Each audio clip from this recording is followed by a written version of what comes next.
Hello, Mystic. Today we're going to talk about Imbolc, one of the major sabbats in Wicca. It was traditionally held on February 1st. The celebration lands about halfway between the Winter Solstice and the Spring Equinox. Historically, this holiday was observed throughout Ireland, Scotland, and the Isle of Man. This festival celebrates the first signs of spring with a festival of lights, the end of winter, and the rising sun to bring about spring and new life. Imbolc is one of the 4 Gaelic seasonal festivals, along with Beltane, Lammas, and Samhain. Imbolc is the most Celtic-influenced Wiccan sabbat. While there are variations of this holiday in both pre-Christian Greek culture and Norse culture, the name Imbolc or Imbolg is of Celtic origins. Imbolc is a time to harness the magical energy related to the feminine aspects of the goddess Brigid. To fan the fire's flames, to bring a new beginning, this is the rise of the sun. In this lesson, we will be talking about the history of Imbolc, the goddess that celebrates this day, and ways that you can celebrate the return of the sun. This celebration goes way back into pre-written history, and the feast that takes place during this time is documented in the earliest surviving Irish literature. The etymology of Imbolc or Imbolg is unclear. The most common explanation is that it is Old Irish, meaning in the belly, or the idea that the earth is pregnant. Scholar Joseph Vindries links it to an Old Irish verb, foclaim, meaning to wash oneself. This would represent the ritual cleansing, which is similar to the ancient Roman festival of Febra. Imbolc celebrates the end of winter and the coming of the goddess Brigid. She represents the first half of the year, the fire or renewal. Pamela Berger wrote in her book, The Goddess Obscured, Transformation of the Grain Protectress from Goddess to Saint, that Imbolc was originally a pagan festival associated with the fire goddess Brigid, and that it was Christianized as a feast day of Saint Brigid. Writings from an Irish monk in the late 7th century first mentions the feast day of Saint Brigid being observed in Kildare, Ireland on February 1st. A prominent folklorist writes, the main significance of the feast of Saint Brigid would seem to be that it was a Christianization of one of the focal points of the agricultural cycle. This marks the starting point of preparations for spring sowing.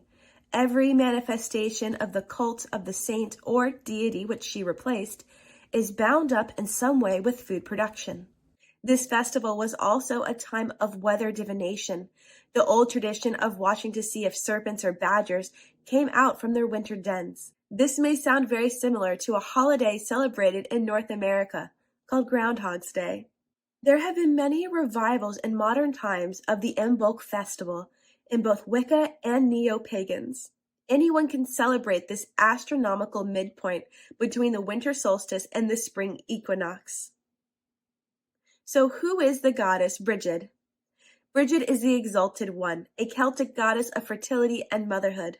Brigid was born at sunrise with a tower of flames bursting from her head and reaching all the way to heaven. Brigid is related to dawn goddesses around the Indo-European world. Brigid is the keeper of the sacred flame. In pre-Christian times, her priestesses kept a perpetual fire in her honor at the temple in Kildare, Ireland. Brigid is the guardian of the home and hearth. She is often seen as a fiery-haired goddess wearing the cloak of a sunbeam. She appears primarily in the form of maiden or mother, depending on the tale. But in some cases, she has appeared as a crone, which indicates her status as a triple goddess. The triple goddess is a deity or archetype, which is viewed as a triunity of 3 distinct aspects united into one being. You may also know this as a trinity. These 3 figures are often described as the maiden, the mother, and the crone. Each of these symbolize a separate stage in the female life cycle and a phase of the moon. Each one of these symbolically represents the realms of heaven, earth, and the underworld. Like several other Celtic goddesses, Brigid was thought to be a triple deity, but unlike others, all of her aspects share the same name. There are three aspects to the goddess Brigid: Brigid the mother, Brigid the healer, and Brigid the smith. As a mother, Brigid protected the herds and helped people prepare for the harvest.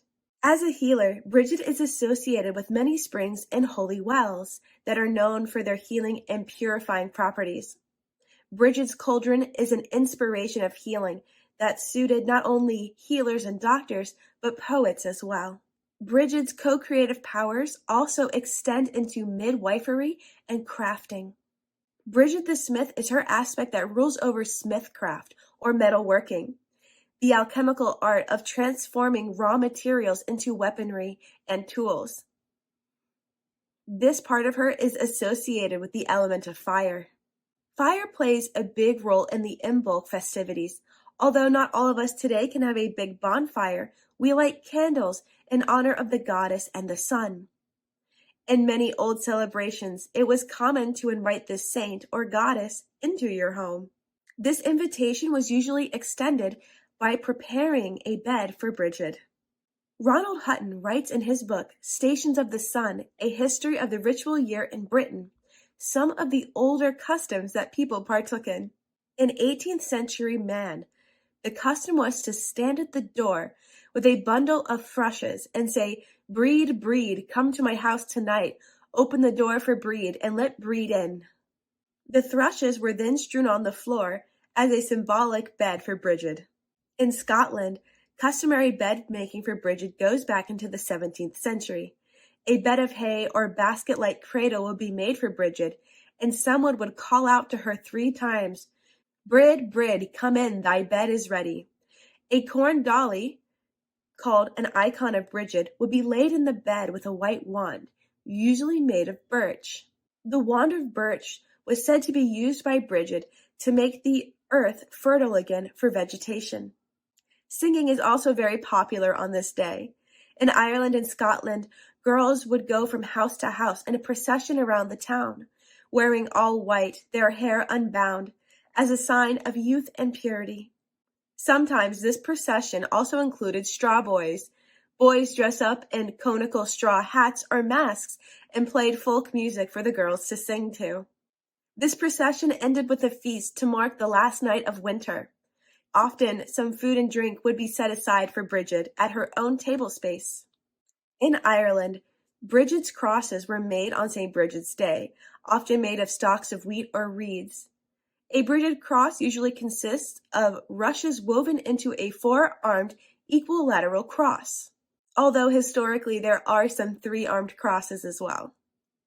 Hutton writes that these crosses were often hung over doors and windows, even stables, to welcome in Brigid and ask for her protection as an amulet against fire, lightning, illness, and evil doing. The crosses were generally left there until the next St. Brigid's Day. There are many ways for you to celebrate Imbolc. You can bake bread, prepare your intentions for the new year. This is a time for you to sow your intentions into the fertile earth, so they may come to fruition for the harvest coming up later this year.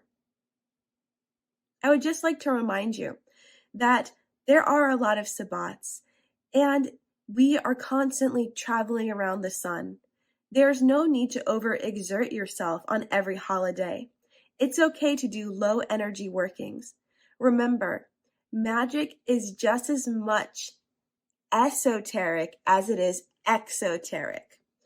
Do not feel the need to celebrate physically every Sabbat. It's okay and just as meaningful to do a meditation or a journal entry as it is to do a ritual or large external festival. And on that note, my friends, I hope that you enjoy Imbolc, feel the thawing of the winter's coldness, and be ready to embrace the sun. Until next time, mystics, stay magical.